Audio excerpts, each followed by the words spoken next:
नमस्कार, मैं हूं संजय शर्मा। आप देख रहे हैं 4 PM न्यूज नेटवर्क। पिछले संडे को गजब भविष्यवाणी की थी पंडित राजीव नारायण शर्मा जी ने। कहा था कि ब्रह्मांड की कोई ताकत अरविंद केजरीवाल को जेल में नहीं रख सकती। मेरे वीडियो में पड़ा यूट्यूब पे, आप पिछले हफ्ते का देख सकते हैं। बहुत सारे लोग ने देखा भी था। मैंने सोचा भी ज्यादा बड़ी बात बोल रहे हैं, ब्रह्मांड की कोई ताकत केजरीवाल को जेल में नहीं रख सकती, क्योंकि तब तक माहौल लग नहीं रहा था केजरीवाल जेल से आएंगे। लेकिन राजीव जी का दावा था कि जेल से जरूर आएंगे, जमानत मिलेगी। 6 अप्रैल के बाद तो लाइन लग गई है। राजीव जी जो बोल रहे हैं वो सही हो रहा है, मैं तो डरने लगा हूं। राजीव जी ने कहा कि भारतीय जनता पार्टी की कुंडली इतनी खराब होती जा रही है कि इनके नेताओं की मृत्यु हो जाएगी, कैंसर हो जाएगा। मैंने कहा भी राजीव जी क्या बोल रहे हैं आप। इनके बोलने के चौथे या पांचवें दिन सुशील मोदी ने कहा कि मेरे मुंह में कैंसर हो गया। मुरादाबाद के पूर्व सांसद जो प्रत्याशी थे सर्वेश जी, उनकी डेथ हो गई। हाथरस के एमपी की डेथ हो गई, एक एमपी की और डेथ हो गई।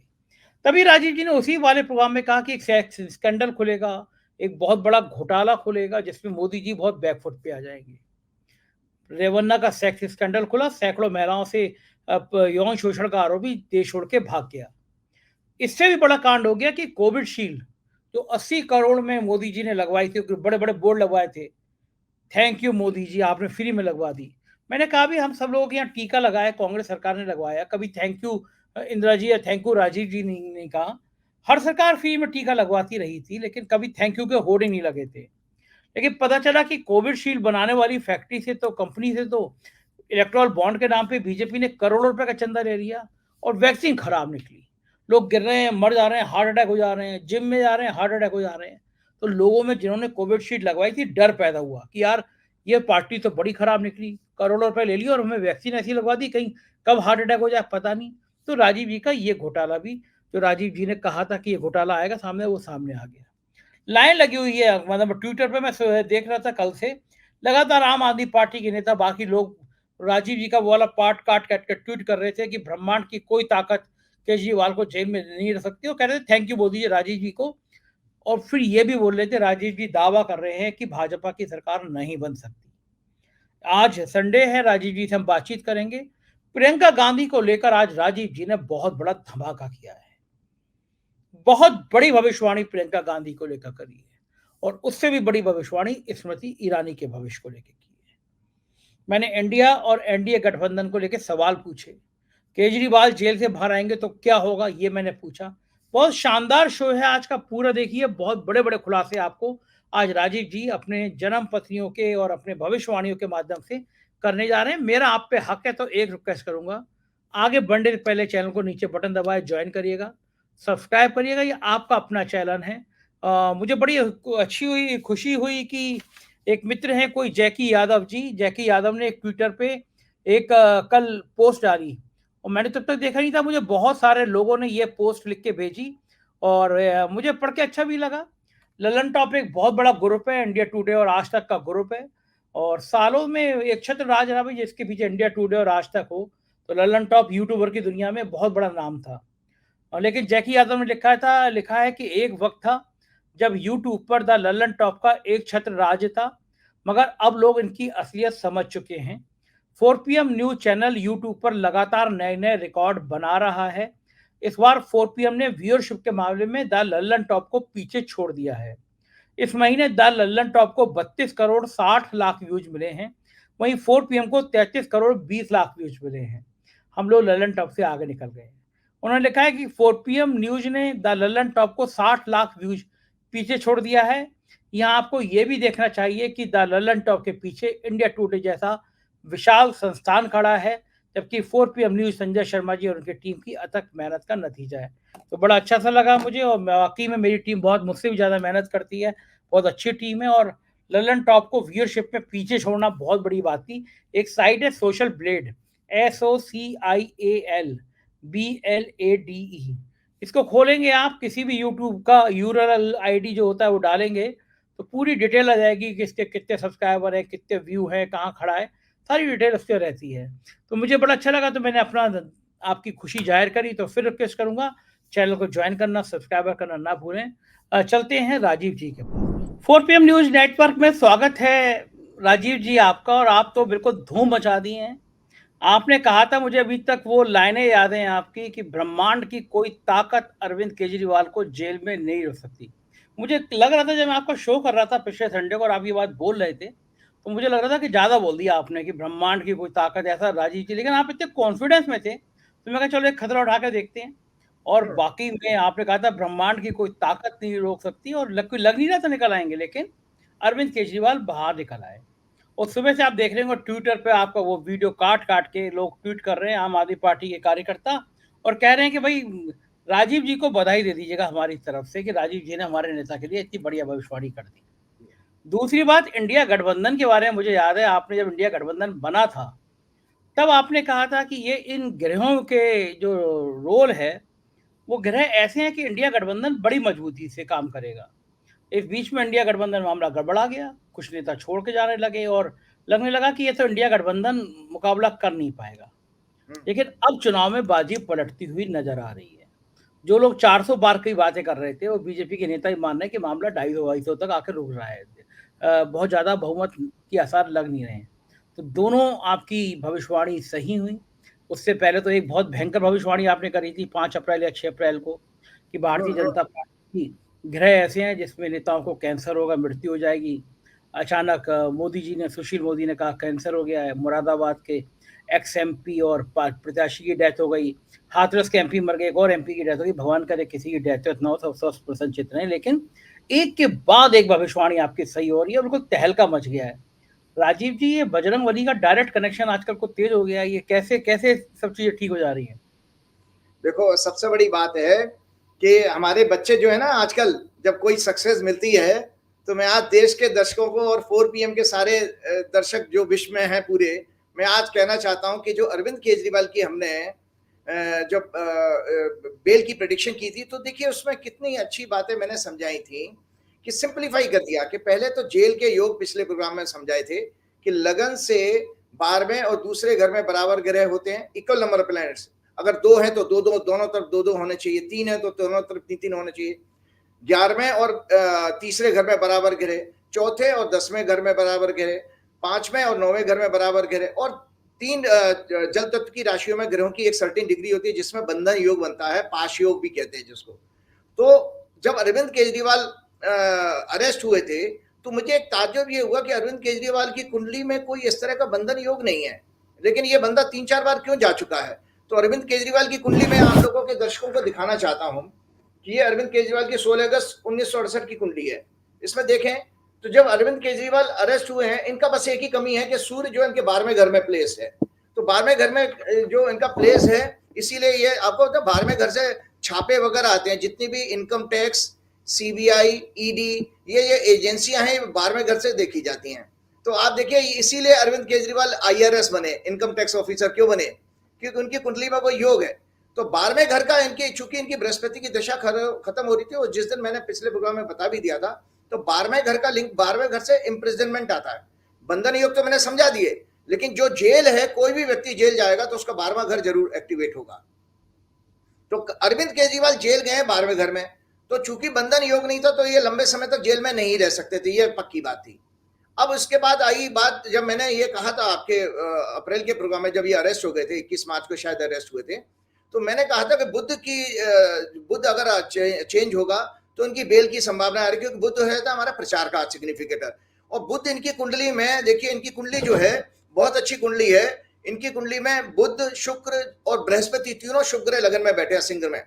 और इनका शनि जो है नीच का जरूर है, लेकिन 9वें घर में दया करुणा के भाग्य के स्थान में है चंद्रमा के साथ।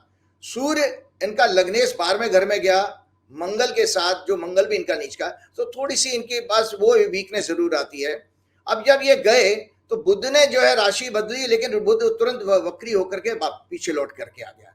तो ये टेक्निकल चीज है, लेकिन बेल जान के लिए मैंने आपके प्रोग्राम में कहा था कि एडवोकेट जितने भी दुनिया के हैं, मतलब भारत के और दुनिया के कहीं के भी हो, उनको सीधा सीधा सिद्धांत मैंने सिखा दिया कि अगर आपको अपनी क्लाइंट की साथ फीस तय करनी हो और जमानत कब होगी, तो मैंने बता दिया घर का सुख। चौथा घर होता है संजय जी हमारा डोमेस्टिक हैप्पीनेस का। जब तक आपको घर का खाना, घर के बिस्तर, घर के लोगों से मिलना जुलना, ये हाउस एक्टिवेट नहीं होगा तो बेल नहीं होगी।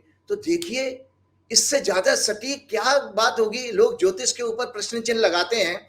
कौन सी दुनिया की साइंस है जो सुप्रीम कोर्ट के जजों का मन पढ़ ले और वो बता दे? आप सोचिए कि आपके प्रोग्राम में तो पिछले इतवार को कहा है मैंने, लेकिन हमने ट्वीट किया था 10 अप्रैल को, क्योंकि सूर्य राशि बदल रहा था, भाग्य के स्थान में जा रहा था, मेष राशि में सूर्य है, अभी भी मेष राशि में ही है, और 14 मई को वृषभ राशि में आ जाएगा, जो अरविंद केजरीवाल के 10वें घर में होगा और चौथे घर को देखेगा, इनका लग्नेश सूर्य। उसके बाद 28 अप्रैल को फिर ट्वीट किया मैंने, वो भी ऑन रिकॉर्ड है, सोशल मीडिया में है। 28 को इसलिए किया था कि 1 तारीख को बृहस्पति बदल रहे थे। तो ज्योतिष का एक सिद्धांत है कि जब कोई शुभ ग्रह जिसका ड्यूरेशन लंबा हो अगर चौथे घर को देखे तो ऐसे समय में व्यक्ति को घर के सुख प्राप्ति होने का योग बन रहा है। अब बताइए इससे ज्यादा सटीक कैलकुलेशन क्या होगी? तो मैं तो आज दर्शकों को कहूंगा कि भाई देखिए, मेरे अंदर एक स्टूडेंट है, आज की डेट में भी मैं 20 साल का युवा हूं अंदर से और फिजिकली फिट हूं उतना ही, और मैं भी आज दर्शकों से कहना चाहता हूं कि इस सेलिब्रेशन पे, इस प्रेडिक्शन पे मैं भी कहना चाहूंगा या ठीक है। तो आज मैं भी खुश हूं। क्या बात है। ठीक है, तो ये इसलिए क्योंकि मैं विज्ञान का विद्यार्थी होकर मैं आध्यात्मिक विज्ञान को कैरी कर रहा हूं। ये ऐसा सुपर साइंस है। तो आप देखिए वो अब आया, अब आपको आगे दर्शकों के लिए और आप पार्टी के सारे कार्यकर्ताओं के लिए एक शुभ समाचार और देने जा रहा हूं।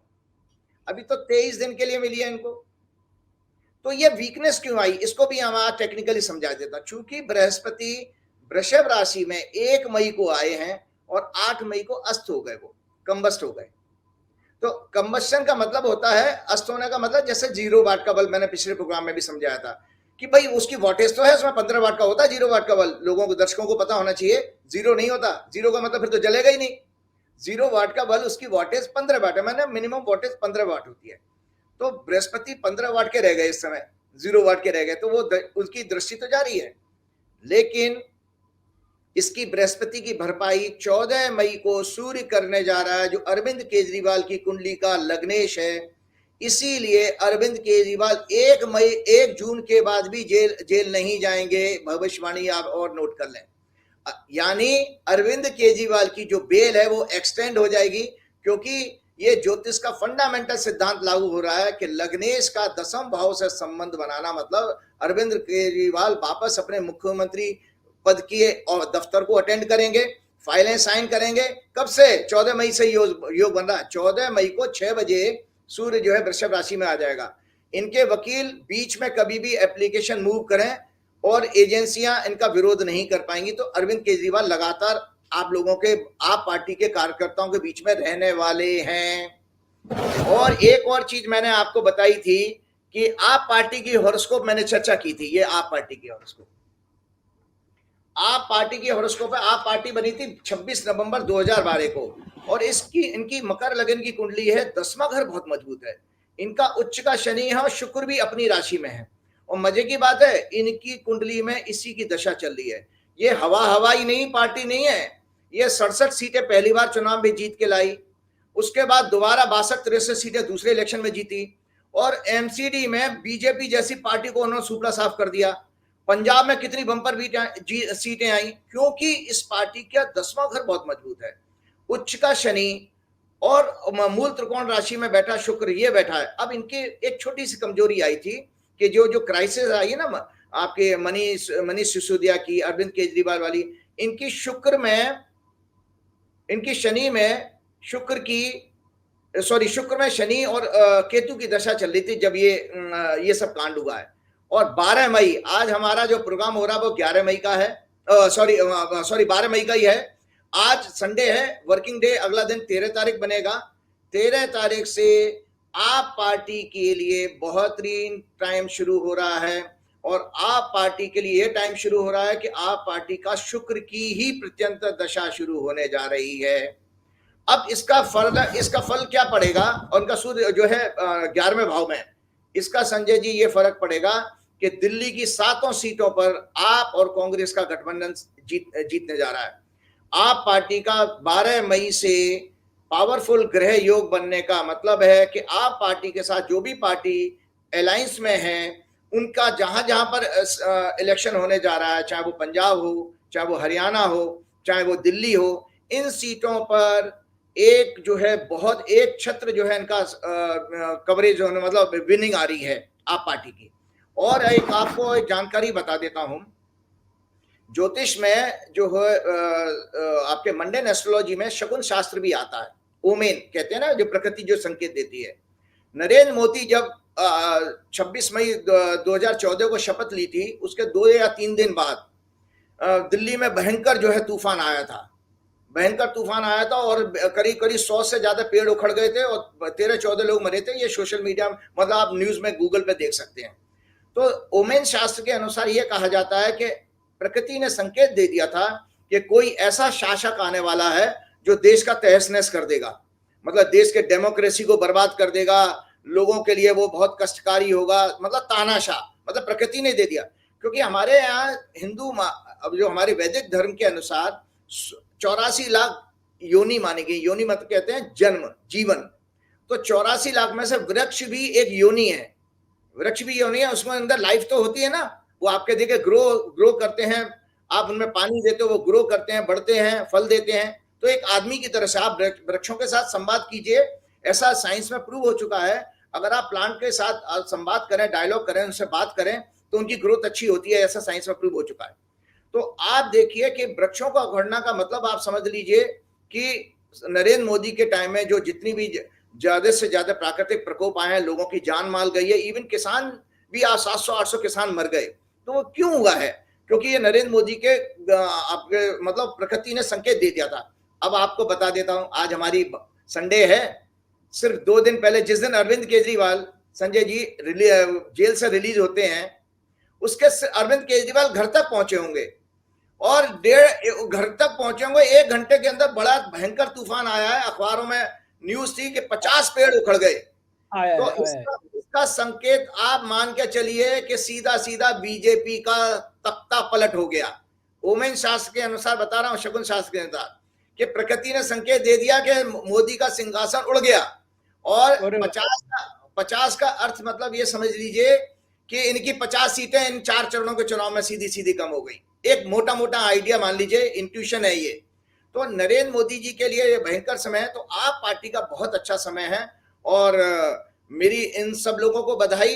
और साथ में ये मैं बताऊं कि मुझे तो बहुत अच्छा लगा कि जिस तरह से अरविंद केजरीवाल जी ने सबसे पहले ये कहा कि अगले दिन मैं हनुमान जी के मंदिर में जाए मिलना, और ये हम सब लोगों को जानना चाहिए कि देखिए जीवन का परम सत्य परम पिता है, वो परम आत्मा का है, परमात्मा शब्द बनता है परम आत्मा से।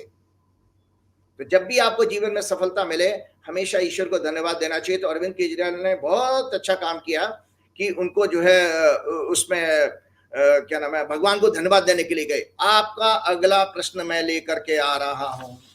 आज इंडिया अलायंस की कुंडली की एक चर्चा कर रहा हूं, और इस इंडिया अलायंस की कुंडली में देखिए जो मैंने ग्रह बिठाई है ना, टी लिखा है, टी फॉर मतलब ट्रांजिट, टी का मतलब हर ग्रह के आगे टी लिखा हुआ है। जो काले अक्षर से लिखे हुए हैं वो तो ओरिजिनल पोजीशन है ग्रहों की।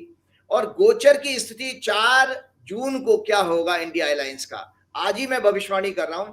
4 जून को जो इनकी ग्रहों की स्थिति है, इनके 7वें भाव में जो प्रतिष्ठा का है, पद प्राप्ति का है, किसी पोजीशन को मिलना 7th हाउस से देखा जाता है, पद प्राप्ति, इमेज, तो उसमें बृहस्पति, बुध, सूर्य, और सूर्य इनका 10वें घर का स्वामी है, और शुक्र भी है 7वें घर का स्वामी हो गए।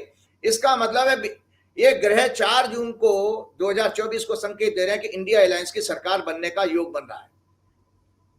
और इनका शनि, इनका जन्म का शनि और गोचर का शनि 4थे घर में, 4था घर होता है सिंहासन का, तो और सत्ता का स्वामी मैंने सूर्य बता दिया क्योंकि इनकी वृश्चिक लगन की कुंडली है। और आपको याद होगा संजय जी, मीडिया में आपका गोदी मीडिया जिसको आप कहते हो, उसमें किस तरह से, और पहले तो नरेंद्र मोदी की हालत देखिए कि जब इन्होंने पहली मीटिंग की थी बिहार में, उसके बाद नरेंद्र मोदी कितना विचलित हो गए थे।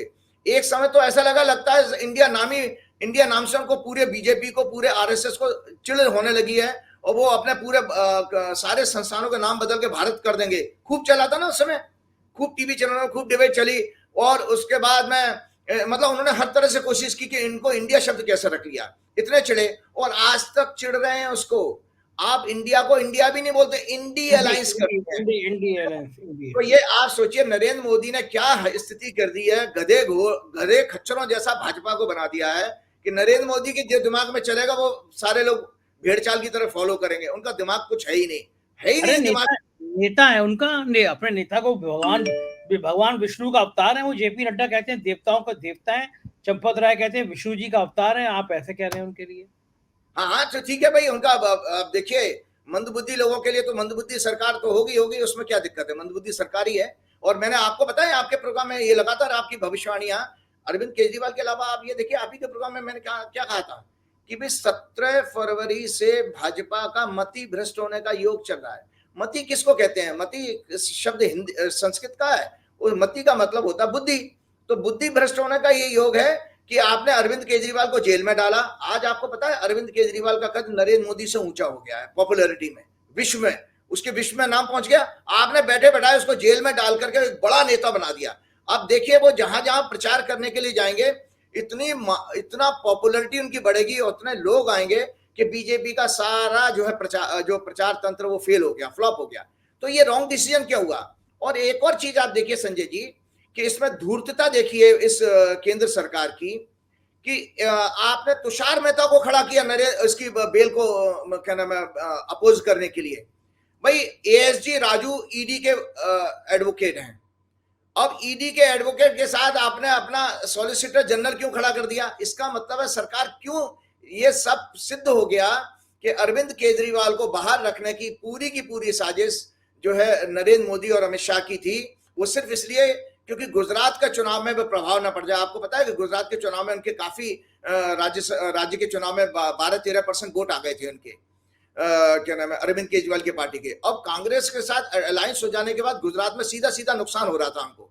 तो इन्होंने ये अरविंद केजरीवाल का जेल का कारण ही यही बना कि गुजरात, दिल्ली, और दिल्ली की हालत देखिए नरेंद्र मोदी के लिए जीवन में आप ये आके जैसे हमारे माथे पे गुमला हो जाता है ना, हमारे कहीं चोट लग जाती है संजय जी, दीवार में चोट लग जाए तो गुमला लग जाता है। नरेंद्र मोदी का इतिहास जब लिखा जाएगा, नरेंद्र मोदी के लिए सबसे बड़े अपमान की उस 10 साल के इतिहास में बात यह लिखी जाएगी कि नरेंद्र मोदी दिल्ली से पूरी तरह खदेड़ दिए गए, म्युनिसिपैलिटी के चुनाव से भी उनकी पार्टी को खदेड़ दिया गया, और 10 साल से उनको सत्ता मिल नहीं पा रही है। पूरे दुनिया भर में आपने षड्यंत्र करके सत्ता हासिल कर ली, लेकिन दिल्ली पर आपका बस नहीं चला। तो ये दिल्ली का ब्लॉट जो है उनको बार बार चुभ रहा है, नासूर की तरह से अरविंद केजरीवाल उनको चुभते थे। वो इसीलिए चुपते थे कि दिल्ली में उनकी दुकान, छोटी मोटी दुकान जो चल रही थी ना म्युनिसिपैलिटी वाली, वो भी बंद कर दिया अरविंद केजरीवाल ने, उनको उसमें से बाहर कर दिया। बेचारा चंडीगढ़ में भी थे, चंडीगढ़ का मेयर, उसको भी वहां से बाहर कर दिया। तो अरविंद केजरीवाल ने बेसिकली बीजेपी का नाश करने का, बीजेपी के लिए एक अरविंद केजरीवाल बेसिकली वो बन गए कि जो बीजेपी के लिए सबसे बड़े घातक थे। तो ये सब चीजें इसलिए की हैं। और आप देखिए एक और चीज है, ग्रहों का अवस्था। एक देश के लोगों को जानना चाहिए कि काल कितना पावरफुल है। आप कितने ही पैसे वाले हो जाओ, कितने ही ताकतवर हो जाओ, और कितने ही बड़े बड़े वकील कर लो, आपके सॉलिसिटर जनरल तुषार मेहता, मैं भी न्यूज बहुत फॉलो करता हूं, 4-5 केसेस में सुप्रीम कोर्ट के जजों से फटकार खा चुके हैं। आप अपने सॉलिसिटर जनरल को बार बार उसको ह्यूमिलेट करवा रहे हो। ये सब काल के कारण हो रहा है। तो नरेंद्र मोदी जी के लिए मैंने पिछले प्रोग्राम में कहा भी था कि जेठमलानी, तुषार मेहता, मुकुल रोहतगी जैसे ब्रह्मास्त्र जो उनको कानूनी पचड़ों से बचाते थे, वो इनके बिल्कुल निरर्थक हो गए, बेकार हो गए हैं। तो इसकी वजह से इनके लिए घबराना बहुत स्वाभाविक है। तो अगला चरण बहुत चैलेंजिंग होने वाला। जल्दी से मैं एक कुंडली दिखा देता हूं अगले चरण की। ये है आपका 13 मई की कुंडली है, 7 बजे की। 14 चरण में भी आप देखिए शनि 10वें घर में बैठा, चंद्रमा से शनि 8वें घर में है। ज्योतिष का सिद्धांत लग रहा है चंद्रमा से शनि 8वें घर में हो तो जनता की जो राय वो हमेशा राजा के खिलाफ जाती है। तो इसका मतलब है ये जो चौथे चरण का चुनाव है ये इनको और ज्यादा डैमेज करने जा रहा है। और इसमें लोग जो है ज्यादा से ज्यादा संख्या में पार्टिसिपेट करेंगे।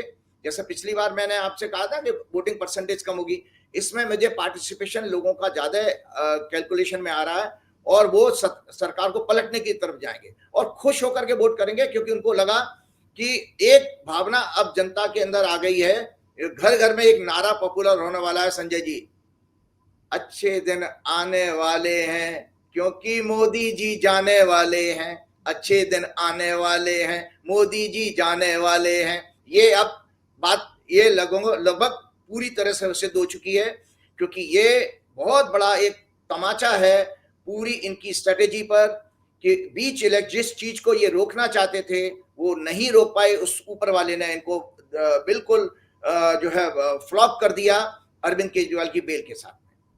अच्छा ये बताइए, और अरविंद केजरीवाल ने कल प्रेस कॉन्फ्रेंस करके कहा कि 2 महीने में अगर मोदी की सरकार बनेगी तो योगी को हटा दिया जाएगा। तो क्या वाकई में मोदी और योगी में लड़ाई का योग बन रहा है, आगे दोनों में युद्ध होगा? नहीं, देखिए बिल्कुल आप ठीक कह रहे हैं कि देखिए मैं आपको बताऊं, पहले तो मोदी जी नहीं आने वाले हैं, लेकिन ये बात आपकी सच है कि हाइपोथेटिकल सिचुएशन है कि अगर मोदी जी आएंगे तो मोदी जी के लिए और अमित शाह के लिए थ्रेट कौन है?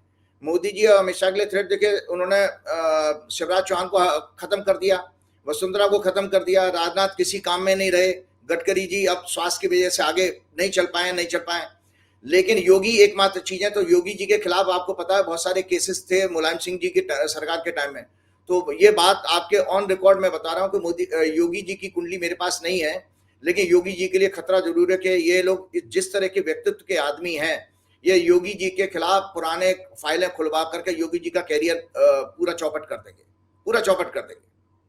आपको एक जानकारी के लिए बहुत अच्छी बात बता देता हूं, आज जब ज्योतिष की बात चली है तो लोगों को जब ये क्या नाम है, एक ये आज भविष्यवाणी होगी तो मुझे फिर से लोगों की स्मृति में वो चीज लेके आनी है। लोग जब ये दुनिया के लोग ज्योतिष के ऊपर प्रश्न चिन्ह लगाते तो मेरी बहुत पीड़ा होती है कि मैं अपना इंजीनियरिंग और व्यापार का बिजनेस छोड़ के साइंस की तरफ क्यों आया।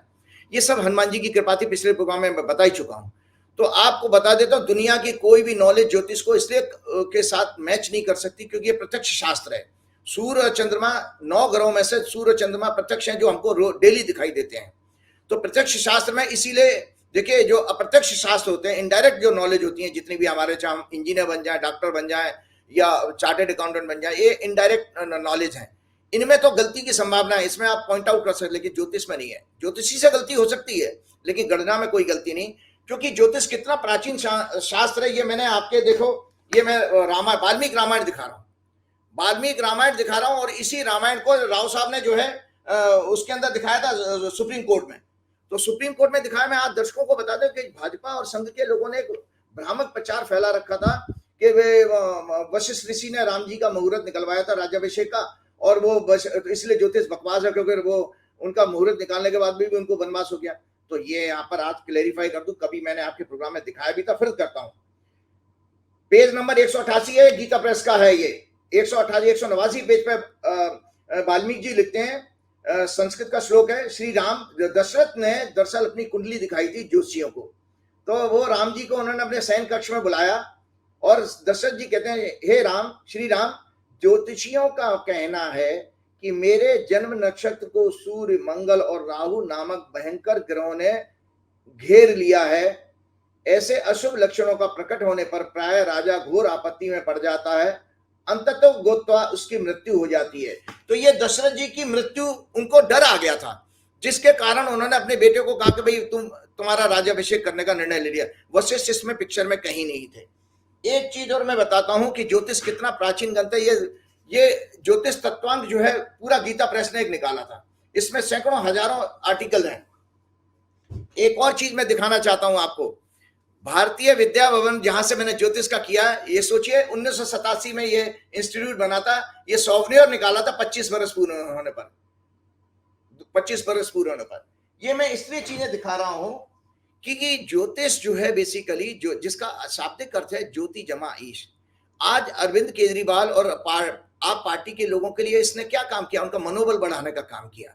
ज्योति मतलब रोशनी और ईश मतलब परमात्मा की रोशनी। देखिए आज जब मैं संजय जी मैं देखता हूं कि जोशी जो अलग अलग जोशी अपने यूट्यूब चैनल खोल के बैठे हुए हैं और कुछ भी बोल देते हैं, ये सब बहुत दुखद विषय है। देखिए ज्योतिष एक ऐसी परम विद्या है जो परा और अपरा विद्या का कॉम्बिनेशन है।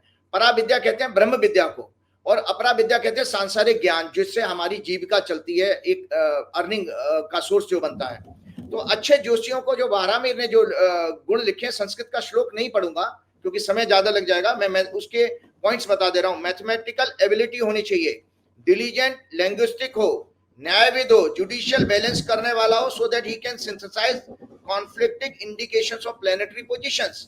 इंटेलिजेंट हो, one needs to knowledge about geography, उसको ज्योग्राफी का नॉलेज पता होना चाहिए, संस्कृति, ट्रेडिशंस, कल्चर का, सोशल कंडीशंस का, मतलब जिसको हम देश काल पात्र कहते हैं, उसका ज्ञान होना चाहिए, knowledge of psychology, knowledge of sociology, और योगी होना चाहिए, उसको अपने इंद्रियों पर कंट्रोल हो, अच्छा साधक होना चाहिए, the ability to look at an event from many angles, जिसको कहते हैं उहा पोह पटू, मतलब आर्ट ऑफ इंटरप्रिटेशन उसके अंदर होनी चाहिए, फियरलेस स्पीच हो उसके अंदर, प्यूरिटी हो, और एक आध्यात्मिक व्यक्ति हो। तो अब आप देखिए, मैंने कि ये जो आपको कहा ना उहा पोह पटू क्या है, कि आपके ज्योतिष की किसी किताबों में, जितनी भी किताबें मैं आपको दिखाता रहता हूं, कहीं पर जमानत शब्द नहीं आया है, और जमानत शब्द का कोई योग कैसा होता है कहीं नहीं लिखा, ये इंटरप्रिटेशन हमारी है, ये रिसर्च हम लोगों ने निकाली इन चीजों को पढ़ पढ़ के। तो वो ज्योतिषी के गुण बताए ना कि इंटरप्रिटेशन करने की कला आपके अंदर आनी चाहिए। एक और चीज मैं बताना चाहता हूं, देखिए कैसे कैसे महान ज्योतिषी हुए हैं। ऋग ज्योतिष, ज्योतिष में संक्षेप में खगोलीय ग्रह गणना एवं गतियां दी गई हैं, जिसे आगे कई ऋषियों ने शोध करके विस्तार से बढ़ाया। नारद संहिता, गर्ग संहिता, बृहस्पति संहिता, रावण संहिता आदि इसके उपदेष्टा पितामह ब्रह्मा है। काल के नियामक भुवन भास्कर भगवान सूर्य हैं। वशिष्ठ, नारद, बृहस्पति, गर्ग, पाराशर, व्यास, अत्रि, कश्यप, पुलस्त्य तथा लोभस द्वारा यह ज्ञान आगे विस्तार किया गया। आचार्य भास्कर का सिद्धांत शिरोमणि एक एस्ट्रोनॉमी का ग्रंथ है। मैं इतने बड़े बड़े हमारे ऋषियों मुनियों की मैंने परंपरा इसलिए गिनाई कि जिससे कि लोगों को यह पता लग जाए कि ये मिथ नहीं है भैया, कि भाई आपने तोता सड़क पर लेके बैठ गए और किसी का भाग बता रहे हो, इतना छोटा मत बताइए। आपको संजय जी बताता हूं, शास्त्रों में ये लिखा है कि जिस राज्य में एक अगर अच्छा ज्योतिषी हो तो प्राकृतिक प्रकोप नहीं आते। इसी तरह से व्यक्तिगत लाइफ में यह कहा गया है कि किसी परिवार में अगर कोई ज्योतिषी बनता है तो उसकी 7 पीढ़ियां मोक्ष पाती हैं। क्यों पाती हैं, इसका क्यों कहा गया है? ये इसलिए कहा गया है कि वो आपके प्रारब्ध को समझा पाएगा। आज आपको मैं बता देता हूं कि जब तक आप अपने प्रारब्ध को, ज्योतिष कुंडली क्या है दरअसल, आज एक कुंडली में डिस्कस करने जा रहा हूं। ये कुंडली है प्रियंका गांधी की कुंडली। हाँ, मैं ये पूछने वाला था कि प्रियंका गांधी इतना तीखा हमला बोलती हैं मोदी पे, इसके पीछे कारण क्या है? हाँ, तो वही इसी विषय पर आ रहा हूं। अब ये क्या है कुंडली, ये डॉक्यूमेंट जो है प्रियंका गांधी का भाग्य है। ये प्रियंका गांधी की सारी लाइफ इसी में डिकोड है कि प्रियंका गांधी क्या करेंगी, कैसे करेंगी, वो जो भी है लाइफ में उनके सारे जीवन की इवेंट इसी में आ गए। इसीलिए ये प्रारब्ध का डॉक्यूमेंट माना गया ज्योतिष कुंडली को। तो प्रियंका गांधी का जन्म भाई 12 जनवरी 1972 को हुआ है। मिथुन लगन की कुंडली है। 12वें घर में मंगल है और 7वें घर में उनके बृहस्पति, बुध, सूर्य हैं। चंद्रमा उनके 6वें घर में है और शुक्र उनका पंचमे से होकर के 9वें घर में है। 2 त्रिकोण को संबंध बना रहा है। अभी तक इनकी शुक्र की दशा चल रही थी। आपको पता है मैंने 8 या 9 जुलाई के आसपास आपका एक प्रोग्राम किया था प्रियंका गांधी के ऊपर, और आपने बहुत मेरे को कुरेदने की कोशिश की थी बहुत, कि भाई ये प्रधानमंत्री बनेंगी नहीं बनेंगी। मैंने कहा वो सीटें जब आएंगी तब आएंगी, लेकिन मैंने उस समय ये प्रेडिक्ट किया था कि प्रियंका गांधी, जुलाई की बात बता रहा हूं, शुरुआत के दिनों का प्रोग्राम था, मैंने ये कहा था कि प्रियंका गांधी एक बहुत बड़ी नेता के रूप में देश के सामने निकल के आएंगे। और आज देखिए, मोदी का अगर किसी ने बैंड बजाया है तो प्रियंका गांधी ने। राहुल गांधी की अलग स्टाइल है। मोदी जिस भाषा का इस्तेमाल करते हैं उसका काउंटर अटैक और शब्दों के साथ, क्या जबरदस्त शब्दों का सिलेक्शन है उनका। वो मोदी जी जब उसको शहजादे कहते हैं तो प्रियंका काउंटर करती हैं, वो शहजादा नहीं है, साधारण शहजादा नहीं है। 4000 किलोमीटर पैदल चल के आया, तुम्हारे बाप में दम हो तो तुम जो है पैदल चल के दिखा दो। अरे बाप में नहीं कहा, नहीं, अब हम तो ये एक बात करें भाई, उसका शाब्दिक अर्थ तो ये निकलेगा कि भाई तुम्हारे अंदर, तुम्हारी अंदर ताकत है शरीर में इतनी, तो तुम और अमित शाह और या तुम्हारे ये जितने भी ये जो आपके अंधभक्त हैं, आपके जो आपके क्या नाम ठाकुर कौन सा है, अनुराग ठाकुर जैसे और गौरव भाटिया जैसे और ये जो सुधांशु त्रिवेदी जैसे ये पत्रकार, जरा सा ये जो प्रवक्ता जरा चल के दिखा दें, आधा किलोमीटर ही चल के दिखा दें, जवान बाहर आ जाएगी। तो ये प्रियंका गांधी ने अटैक क्यों किया कि मैं फिर से वापस कुंडली में दिखा। एक तो बहुत अच्छी महिला है, जबरदस्त दया करुणा उनके अंदर होना चाहिए, बेहद भाग्यशाली हॉरोस्कोप है। 5 मार्च से आप सीक्वेंस देखिए कि 5 मार्च से प्रियंका गांधी की 6 बरस की सूर्य की महादशा शुरू हो गई है। सूर्य उनके साथ में घर में बैठा है, ये साथ में घर में सूर्य बैठा है और बृहस्पति के साथ है। सूर्य जो है गवर्नेंस का कारक है। प्रियंका गांधी अगली सरकार में मंत्री बनेगी। अरे वाह, यस ये आप बड़ी यस भयंकर भविष्यवाणी कर रहे हैं। यस यस मतलब आपको कहना है कि अगर इंडिया गठबंधन की सरकार बनेगी तो प्रियंका गांधी मिनिस्टर बनेंगी? मिनिस्टर बनेगी, क्योंकि प्रियंका गांधी की, देखिए प्रियंका गांधी का राजयोग का टाइम शुरू हो गया 5 मार्च से। 5 मार्च से? आप देखिए, मैंने जानबूझ कर लेके लिखा, मैंने एक शब्द लिखा शेरनी। देखिए आप जूम करके दिखाइएगा। शेरनी योग। शेरनी योग कैसे बनाया, ये मेरा इंटरप्रिटेशन है। मंगल जिसके 10वें घर में हो वो व्यक्ति शेर होगा। तो प्रियंका अच्छा। गांधी इसीलिए, देखिए हाँ, प्रियंका गांधी की आप देखिए शालीनता भी है भाषा में। मोदी की तरह सड़क छाप नहीं है, लेकिन शालीनता है, शब्दों का सिलेक्शन बहुत अच्छा है। और उसी में वो एकदम बुरी तरह से, आप देखिए स्मृति ईरानी की धज्जियां उड़ जाएंगी इस चुनाव में। प्रियंका गांधी के शब्दों के सिलेक्शन पर उस पर उनके जो खजाना है उनके पास में, जो उनकी ऑडिटरी पावर है, उसका उनको लाभ पूरा मिलेगा और स्टाइल में एग्रेशन होगा। तो प्रियंका गांधी के 10वें घर का मंगल जो उनका लाभेश भी है और 6वें घर का लॉर्ड में, ये भी शत्रुओं के आगे झुकने वाली नहीं है। ये 2 कदम, दर्शक मेरे शब्दों को याद रखें, ये इंदिरा गांधी से 2 कदम नहीं 10 कदम जो है आगे जो है गुड एडमिनिस्ट्रेटर के रूप में निकल के आएंगी। गुड एडमिनिस्ट्रेटर, अच्छी ह्यूमन बीइंग भी होंगी बहुत। मतलब एडमिनिस्ट्रेशन में इनका जबरदस्त स्किल देखा जाएगा।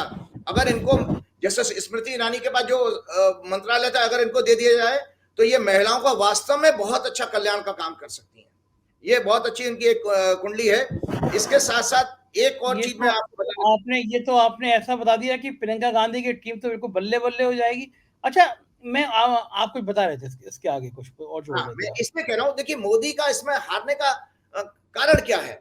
सबसे पहले मैंने आपको बताया, विभीषण गीता का मैंने आपको एक कोट दिखाया था जो वाल्मीकि रामायण में है और रामचरितमानस में भी है।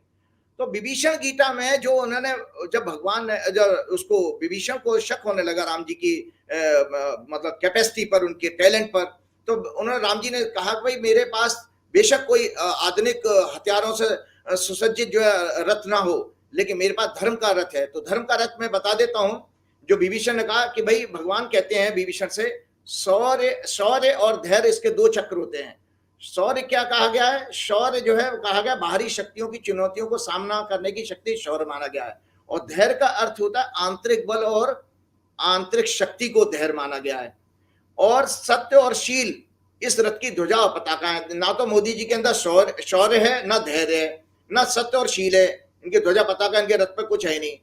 बल, विवेक, संयम और परोपकार इसके अश्व हैं, इसके घोड़े। मोदी जी के अंदर ना बल है, ना विवेक है, ना संयम है, ना परोपकार है। इनके घोड़े ही नहीं, पता नहीं घोड़े हैं कि गधे हैं। कृपा, क्षमा और समता इस रथ की लगाम है। तो मोदी जी के पास ना तो कृपा का आशीर्वाद है, ना क्षमा इनके अंदर है, ना समता है। तो इनका घोड़ा नहीं, इनका जो रथ नहीं है, बल्कि खच्चरों का कुछ समूह है। और मोदी जी बड़े राम राम की बात करते हैं। मैं आज मोदी जी को यह कहना चाहता हूं इसी रामायण के हवाले से, अरे मोदी जी, कम से कम अपने संसार छोड़ने से पहले रामायण का पूरा पाठ तो कर लो। आपने धोती कुर्ता पहनकर नाटक तो बहुत कर लिया राम जी की पुराण प्रतिष्ठा में, लेकिन राम जी आप जैसे व्यक्तित्व के बारे में क्या कहते हैं। राम जी की भाषा ही है, मेरी अपनी भाषा नहीं है। राम जी कहते हैं जो मोदी जी के अंदर सारे गुण हैं ये वाले। राम जी कहते हैं दुष्ट और राक्षस कौन होते हैं, जो सदैव निंदा, झूठ का आचरण करने वाले, दूसरों की तरक्की संपत्ति को देखकर ईर्ष्या करने वाले, काम, क्रोध, अहंकार, लोभ, परायण, निर्दयी, कपटी, कुटिल और अनेक पापों से युक्त होते हैं।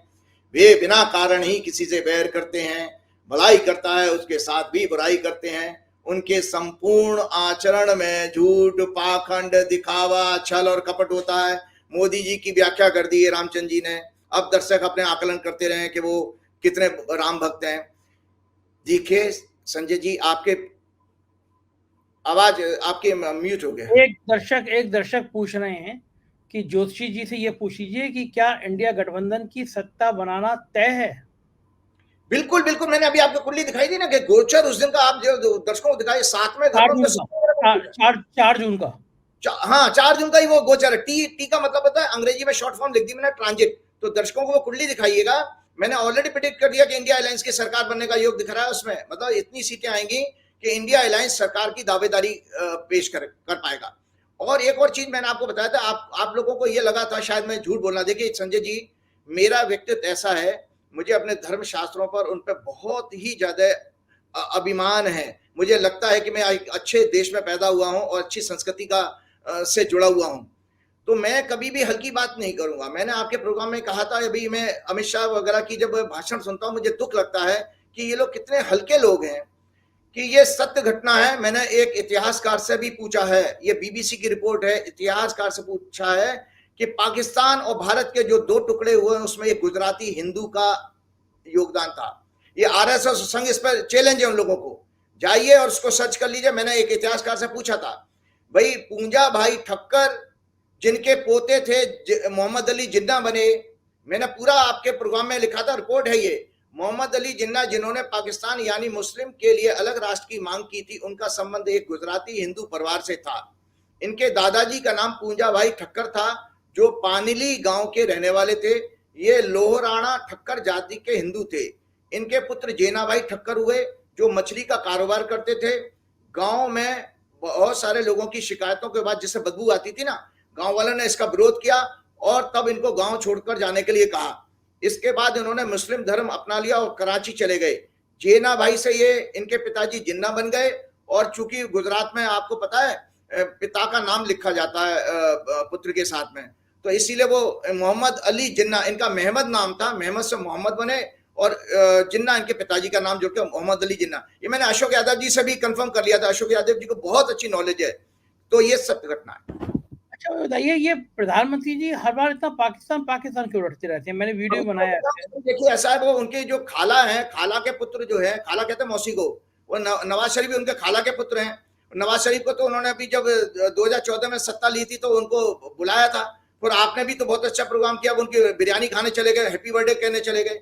तो वह मोदी जी के तो खुद ही संबंध है। और आपको बता देता हूँ, मोदी जी के यही नहीं, खाड़ी के देशों के सभी शेखों से संबंध है मोदी जी के, क्योंकि उसका लॉजिक मैंने उसका सच्चा घटना बताई थी कि जो बोहरा मुस्लिम होते हैं वो गल्फ में ज्यादातर जो ये बड़े रिच होते हैं और व्यापारी कम्युनिटी होती है, बड़े मतलब पॉजिटिव होते हैं और ज्यादा धर्म के बारे में भेदभाव करने वाले नहीं होते हैं। उनका मेन एम गुजरातियों की तरह से व्यापार उनका मेन धर्म होता है। तो ये जो गल्फ में जितने भी शेख वगैरह हैं, ये बोहरा कम्युनिटी के जिनका ओरिजिन गुजरात से हुआ है। इसीलिए गुजरात का जो है व्यापार वहां पर भी बहुत है। अदानी और अंबानी ने बहुत सारा पैसा वहां पर लगाया हुआ, और शेखों का पैसा भी हमारे देश में काफी लगा हुआ है। और मोदी आप मिले कभी अडानी अंबानी से? हाँ, अदानी, अरे आपने बहुत अंबानी से तो नहीं मिला, अदानी से मैं मिला हूँ। तो एक दर्शक आपके लिए बड़ी रोचक घटना सुनाता हूँ। अच्छा इंसान है वैसे, बहुत है तो सरल इंसान। कि मेरे एक सेक्रेटरी, एक फ्रेंड थे, जिस मिनिस्ट्री में मैं मिला, तो वहां पर सेक्रेटरी साहब फाइनेंस मिनिस्ट्री गए हुए थे, तो मुझे बेरोक टोक इजाजत थी वहां जाने की।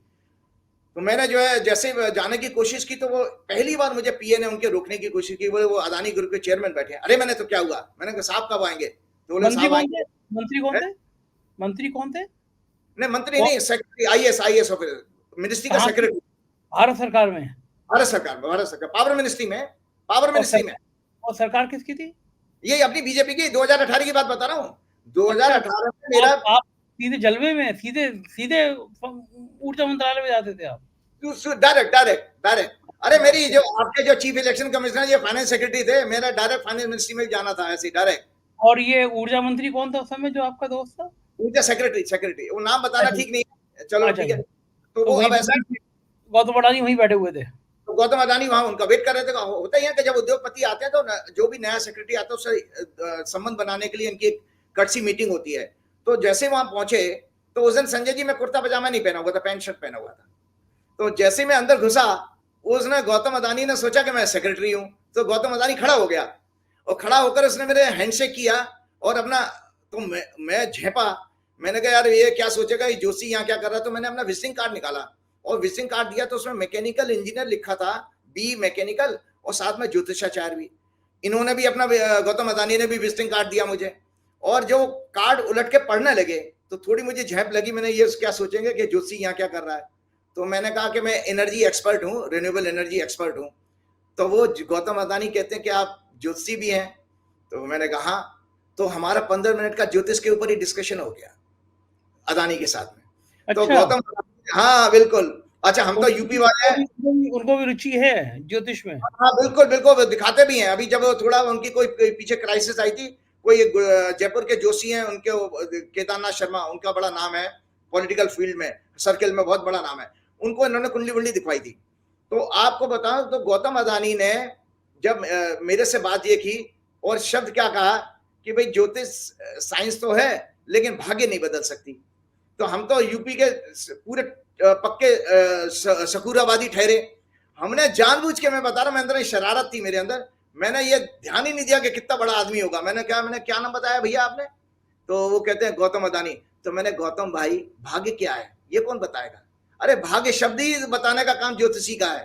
तो चपरासी चाय लेके आया, तो मैंने कहा ये गौतम अदानी क्यों नहीं बन पाया, मैं क्यों नहीं गौतम अदानी बन पाया? तो मैंने 3 उदाहरण दिए थे उनको, बड़े बड़े उद्योगपतियों के। गौतम अदानी का मुंह चुप हो गया, छोटा सा रह गया था। मैंने कहा ये बताओ, विजय माल्या के पास करोड़ों रुपए की तनख्वाह वाले बड़े बड़े लोग थे, उसने, उनके फैमिली का बिजनेस लिकर का बिजनेस था।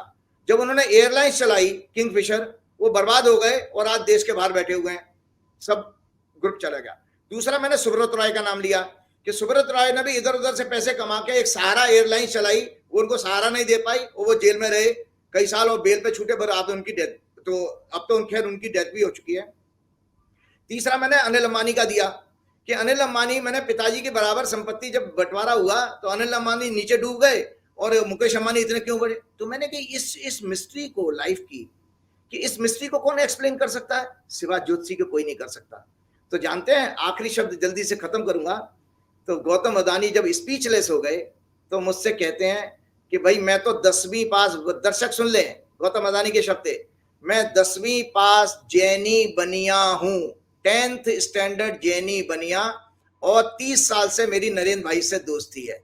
उन्होंने अपनी क्वालिफिकेशन एक्सप्लेन कर दी, यहाँ पर मामला खत्म हो जाता है। लेकिन वैसे ओवरऑल अच्छा इंसान है वो है, लेकिन उनके लिए मुझे थोड़ा सा उनकी हॉरोस्कोप मेरे पास है, मैं तो ईश्वर से प्रार्थना करूंगा उनको स्वास्थ्य की कोई बहुत बड़ी प्रॉब्लम आने वाली है, बताइए।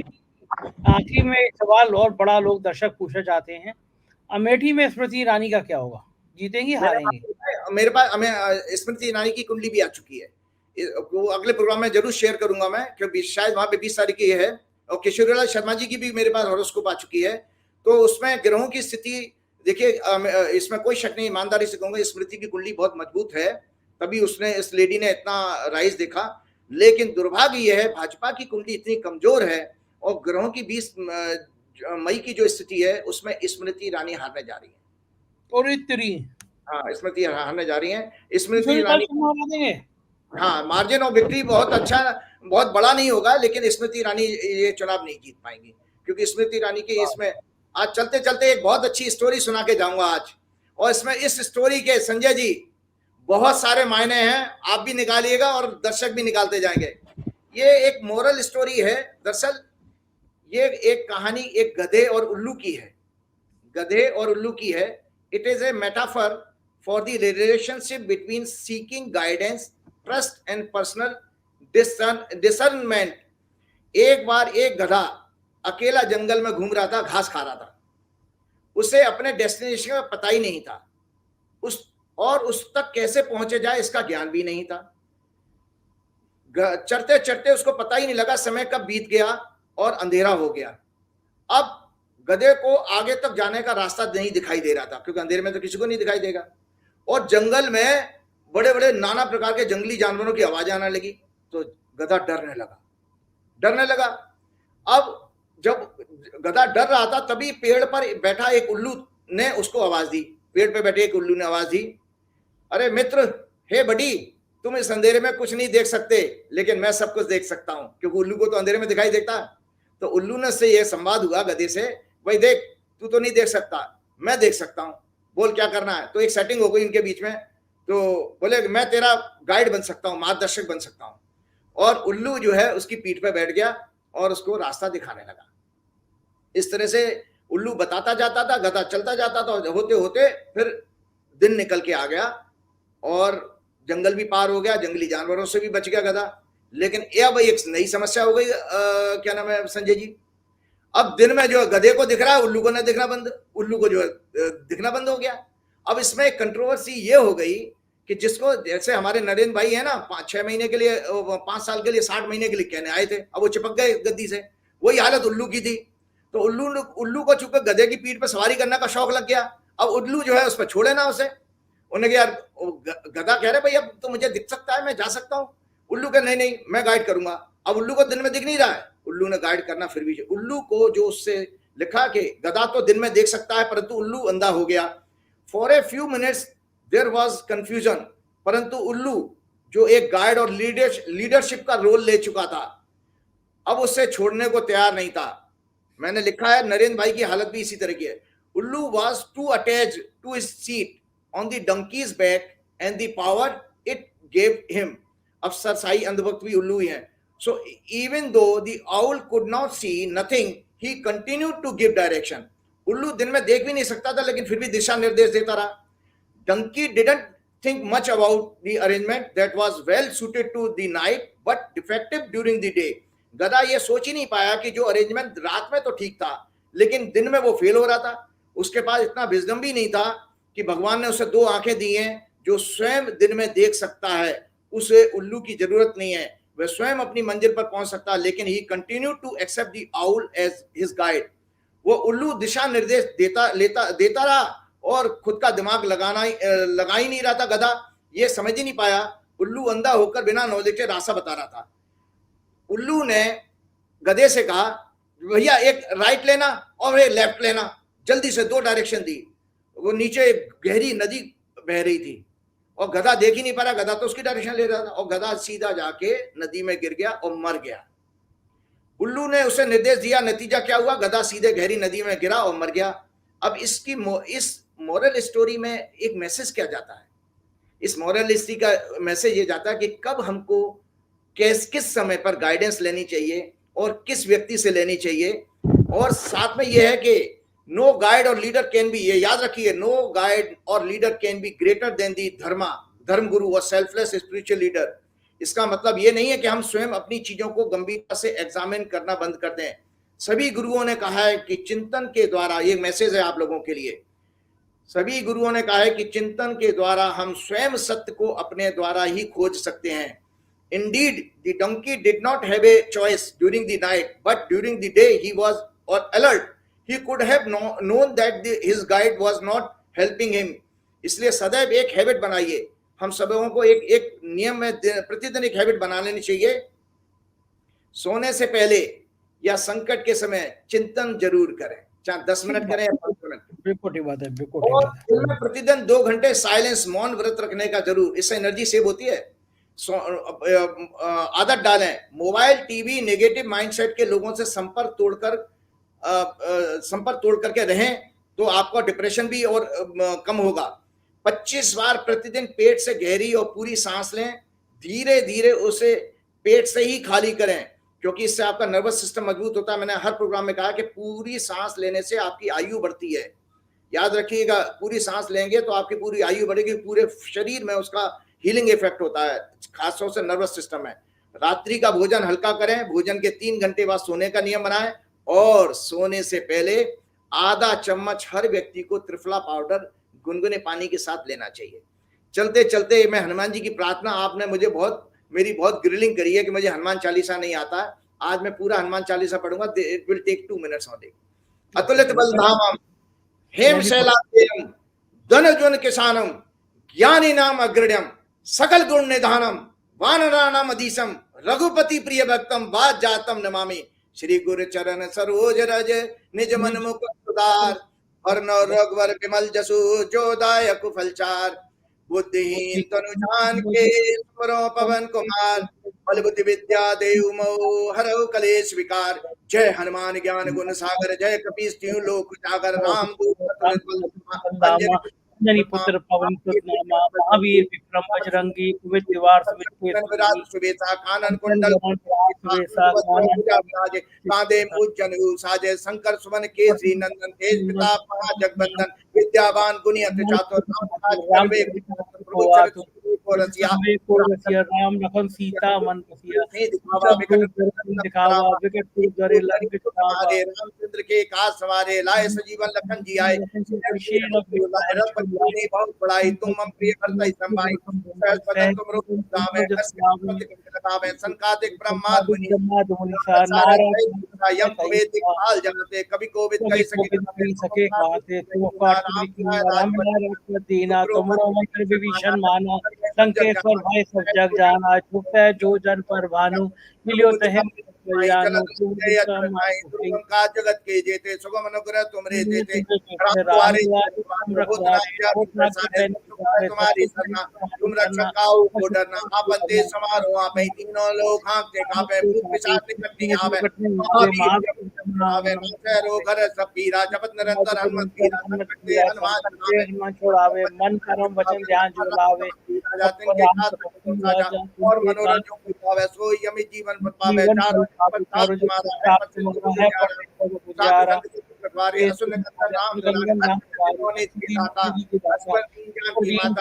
माता राम रसायन तुम्हारे पास सदा रहो अंतकाल चित्त न डरे हनुमत से ही सब सुख करे संकट में जो सुमरे बलबीरा जय जय जय हनुमान गोसाई कृपा कर जो है बड़े हनुमान चालीसा हो सिद्ध साखी गौरी डेरा पवन तन संकट हरण मंगल मूर्त